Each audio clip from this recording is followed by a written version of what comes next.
உறுப்பினர்களுக்கு முதல் நன்றியை தெரிவித்துக் கொள்கிறேன். இந்த எழுச்சி மிக்க பயணத்தில் குறிப்பாக என்னோட ஒரு நண்பர்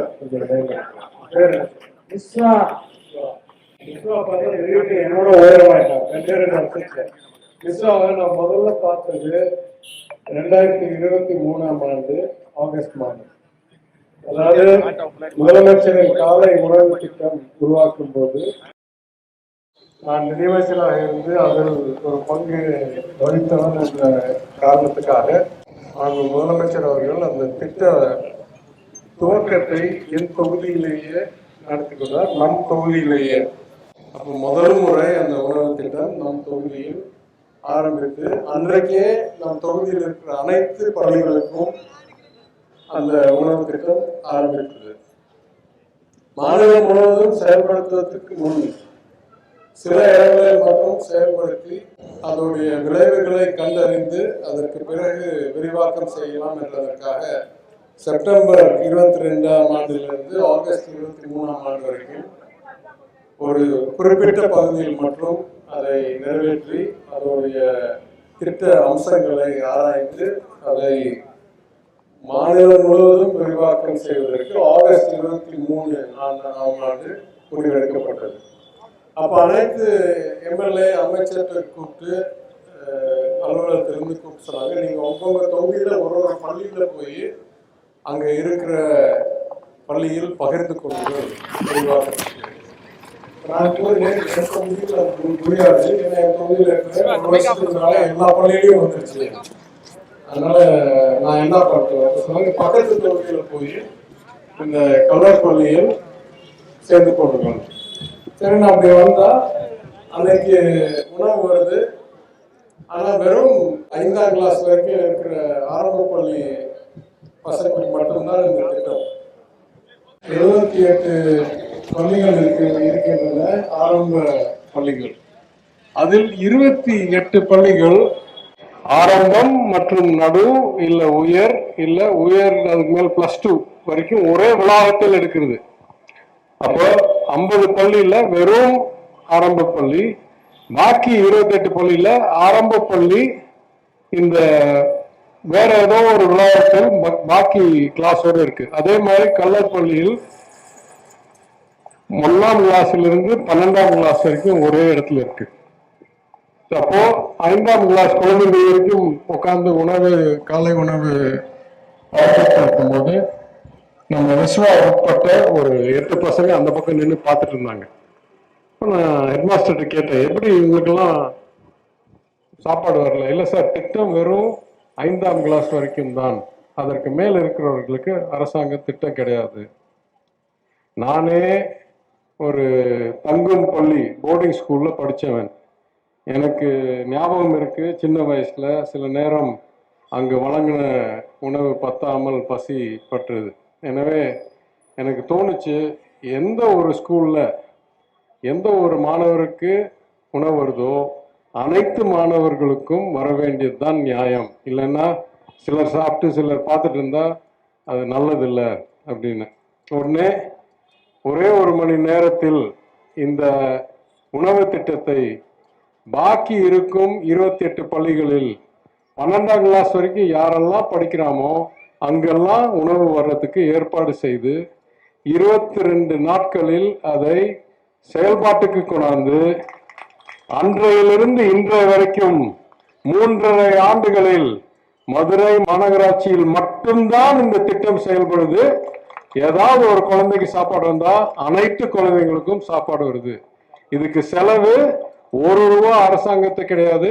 கார்பரேட் கம்பெனில இருந்து நிதியை வாங்கி ஆண்டுக்கு 36 லட்சம் ரூபாய் அவங்க பொறுப்புள்ள செலவு பண்ற நிதியை வாங்கி 1350 மாணவர்கள் ஒவ்வொரு நாளும் அன்றையிலிருந்து இன்னை வரைக்கும் காலை உணவு அருந்து கொண்டிருக்கிறார்கள்.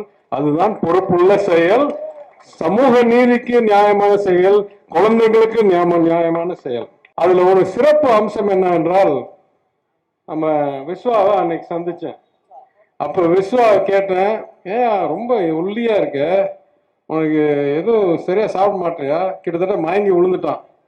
அப்போ சொல்கிறேன், இல்லை கொஞ்சம் நாளைக்கு முன்னால எனக்கு மஞ்சக்காமலை வந்துச்சு, அதுக்கப்புறம் எப்படி அப்படி கடைசியாக பார்த்தா கோவிட் காலத்தில், கொரோனா காலத்தில் பல குழந்தைங்களுக்கு இந்த மாதிரி ஒரு குறை வந்திருக்கு. எனவே விஸ்வாவுடைய உதாரணத்தை எடுத்து வச்சு அனைத்து பள்ளிகளிலும் இன்னொரு கேம்ப் நடத்தி எங்கெங்க ஊட்டச்சக்தி கம்மியா இருக்கோ அதெல்லாம் ஆய்வு செய்து அங்கே ஊட்டச்சக்தியை விரிவாக்கணும், அதிகரித்தோம். இது 2வது முயற்சி. அதாவது மாநகரம் பூரா எல்லாத்துக்கும் பிரேக்ஃபாஸ்ட், அடுத்தாப்புல எல்லா ஸ்கூல்லையும் இந்த செக்.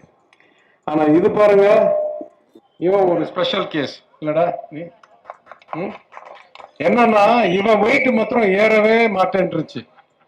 அதனால இவனுக்கு தினம் எங்க கழக தோழர்களோட பழம், பிஸ்கெட்டு, வைட்டமின் டேப்லெட்டு எல்லாம் அனுப்பிச்சி விட்டு வெயிட் ஏறுமான்னு பார்க்கறதுக்கு ஒரு எடை ஸ்கேல் ஒன்று வச்சு வாரத்துக்கு ஒரு முறை இவனுக்கு வெயிட் எடுத்து பார்த்துட்டே இருந்தா இந்த உயரத்துக்கு தான் இருப்பான், இவ்வளோ ஒல்லியா இருப்பான், ஏறவே இல்லை. உண்மையா இல்லையா? ஆமா சார். அப்ப என்ன பண்றதுன்னு தெரியல. 3 மாசம் என்னதான் சாப்பிட கொடுத்தாலும் வெயிட்டும் ஏறல, உயரமும் ஏறல, அப்படியே இருந்தான். அப்புறமா கடைசியா என்ன சொன்னோம், நீ ஒழுங்கா சாப்பிட்டு நீ வளர்ந்தா என்ன கொடுக்கணும், சைக்கிள் கொடுத்தாதான் இவன் ஒழுங்கா சாப்பிடாம கண்டுபிடிச்சு இவனுக்கு ஒரு ஊக்கம் கொடுக்கறதுக்கு நீ ஒழுங்கா சாப்பிட்டு வெயிட் அதிகரிச்சு எல்லாம் நல்லா இருந்தாலும் அவனுக்கு சைக்கிள் வாங்கி கொடுக்கணும்னு சொல்லி ஓராண்டாச்சு.